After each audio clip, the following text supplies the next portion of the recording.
Have you ever created a world in Minecraft? Have you done the basic things you had in mind and then overnight just stopped playing it? With this video, I'll help ensure this doesn't happen to you again next time you play Minecraft. Today I'm going to take a look at why people stop playing Minecraft after 2 weeks, and I'm also going to give you a few alternatives so this doesn't happen.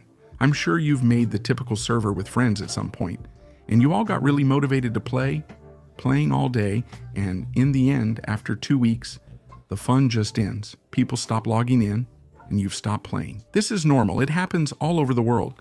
In fact, a lot of people make memes about this. The 2-week Minecraft phase that hits you once a year, you play those weeks, and then you disappear. It's true that lately they're adding a lot of content, and you can explore the trial chambers, look for new biomes like the one with Kraken, the new Muvesti. You can have a bit more fun. But well, from 2 weeks it goes to 3. I think Mojang can't really do much. Not much against this. Although, well, there are people who last more than 2 weeks. This video is for people who stop playing Minecraft, right? And obviously want to keep playing. If you don't want to keep doing it, there's not much I can say. I'm not going to work magic. So I've asked friends and people close to me about the reasons to understand why this happens. And the conclusion we've reached is that it's a mix of 2 factors. The main factor is that when you start the world, you have some very clear objectives. Either you play Minecraft because you've seen something on YouTube or because there's something new you want to try. Very clear. I'm going to make a villager trading hall. I'm going to build an iron farm. I want to make a house in a certain style. For example, that's something that could motivate someone to start a Minecraft world. But there's a big problem. And the problem I'm talking about is that those 4 things don't last forever. Eventually, you reach a point where you've done everything. Since Minecraft is a sandbox and not linear, you might run out of ideas or quit because there's nothing left to do. You've done the 4 things you wanted and have no more left. Maybe you'll look for motivation, but it's different now. That's one factor, but there's another. Let me explain. Suppose, and this may have happened to some of you, that you begin a big or ambitious project, though it depends on your abilities. You do a big project in the game, and after that, you can't find the motivation to move on to another one. It doesn't mean you don't like the other project, but it's just that you kind of burned yourself out doing the first one. And I think I have something important to say here because this happened to me recently. In my survival series, I burned myself out. Don't use me as a direct comparison, because in the end, playing in my world is basically my job, but I still get burned out too. Obviously, it takes me longer, like I said, because in the end, it's not the same if you're making videos for YouTube. But anyway, I still burned out in the summer because this happened to me. Several very ambitious projects, very difficult ones, and in the end, it was really hard for me to find motivation for others. But I did it. I managed to find that motivation.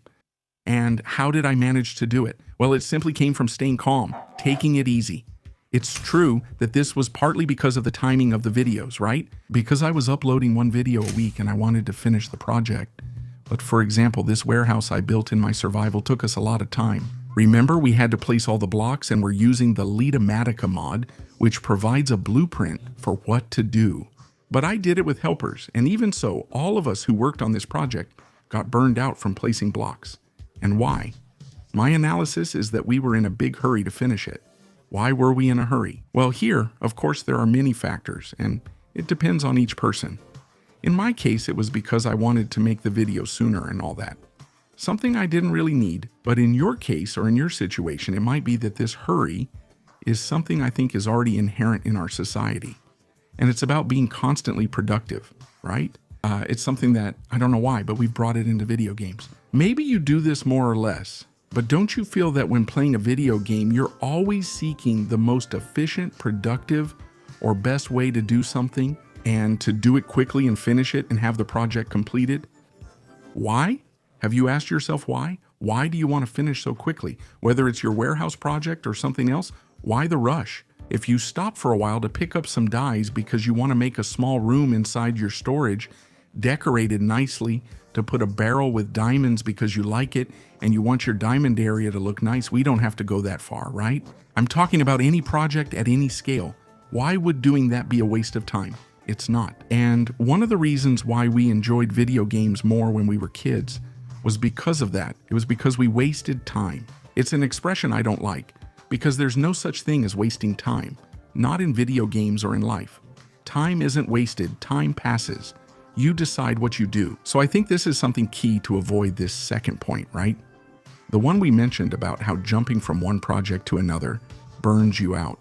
Just take it easy. If it's too big, keep it as a side project or do things in between that motivate you more, or just play something else and come back to it later. Take it easy. There's no rush. You don't have to prove anything to anyone. You just have to have fun. It's a game.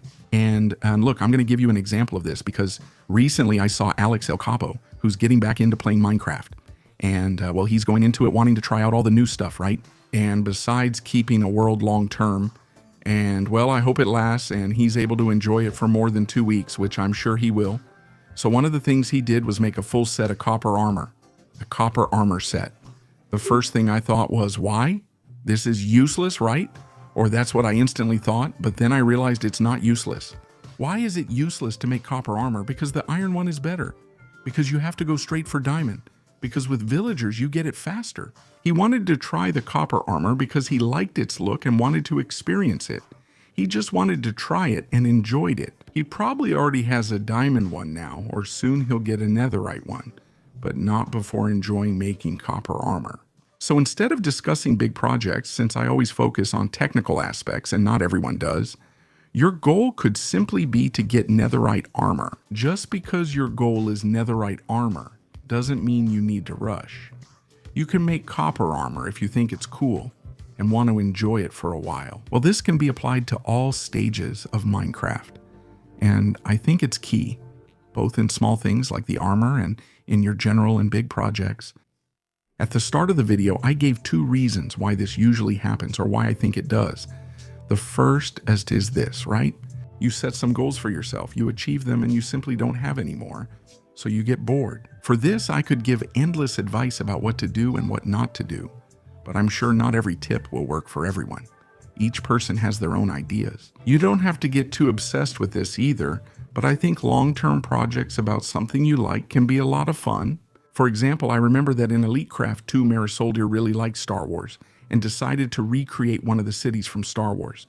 I don't quite remember which one it was. He spent a lot of time on the project, but whenever he logged in, he only worked on his city. He enjoyed it, wasn't in a rush, and just took it slow. And along the way, he would get things from villagers or work on other stuff, but he always had his big project there that he liked. So, in my opinion, a big long-term project is something that can really help a lot. For example, there's one I'm a little reluctant to share because I'm saving it as an idea for a future series. But, well, I'll give it to you for free. It's probably not ideal for casual players, right? If you're just starting out in Minecraft, it's probably not the best fit. But, for example, getting a whole shulker box, or if you want to take it easier, a stack of every obtainable item in the game is a tough challenge. In fact, it's practically impossible, but it's something you can keep working on.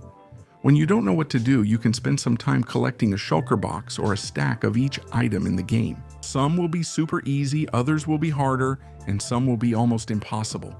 But you'll have to get creative and look for solutions and all that. Maybe you're thinking, sure, this is impossible. I mean, if you really try, there are items that are practically impossible to even get a stack of. But so what? That's the fun of it, right? I mean, the point is that you're never going to finish it, or that it's almost impossible to finish. So what's my advice for this? Well, set yourself several projects that excite you in the long term. And if they can be ambitious, even better. But always be careful. For example, when I started my survival series, one project I wanted to do from day one was a sand quarry, right? A machine that moves across the desert, stripping it bare. I didn't design it myself, right? But it goes through the desert stripping it. And with a lot of ingenuity, it destroys the sand blocks and sends them to hoppers. And all of that goes into storage. This allows you to get more than 1 million blocks of sand. And I set that goal for myself. I wanted to get 1 million blocks of sand. Why? Because I think it's a lot of fun. I get you might be thinking I'd never do that. But there's probably something similar that would motivate you. I didn't do this until episode 25. Why? Well, because before doing that, I had to make a transportation system in the Nether. Well, a cobblestone farm, a redstone farm, an iron farm, a wood farm, and with that, I could have all the pistons I wanted. Obviously, I could farm all of them. That's something you can do too. It depends on your play style. But I did it this way because I like doing it this way. So I made farms to be able to get infinite pistons. I made the piglin farm to have infinite quartz. so I could have observers and comparators. I had to make a slime farm to have a lot of slimes. For that project, I needed a bunch of small sub-projects to get here. And I had a lot of fun doing all those sub-projects to get to the big one. But it's important that before you finish that big one, you already have others in mind. Because if not, like I said, it can end. In the end, I'm just delaying the end a little bit. But I think doing it this way is really motivating. Anyway, I hope these tips can help you enjoy Minecraft a little more. I hope that helping even one person makes this video worthwhile. If you have more tips for other players, please share them in the comments. And it's something I never ask for, but if you like this video and want to see more, please subscribe to the channel. I would really appreciate it. Thank you very much for watching the video. See you next time.